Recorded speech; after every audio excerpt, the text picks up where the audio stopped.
Guys, good afternoon in this Thursday everyone. No guys, see guys oh. Yan.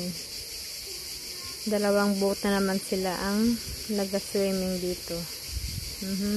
Tapos itong isa guys. Yan sila. Ang kaninang umaga guys, umuulan. Pero ngayon okay ng weather. Bumalik na siya sa normal. Mainit na guys. Ngayon, sleep yung mga bulilit ko. Ngayon, natulog na muna ako. Relax ako ng 1 hour and a half. Okay. Look at the weather today guys. Medyo mainit. Uminit na siya kanina. Makulimlim dahil umulan dito. Green dito sa amin guys. Ito. Ang ganda ng view. Bye bye. Thanks for watching.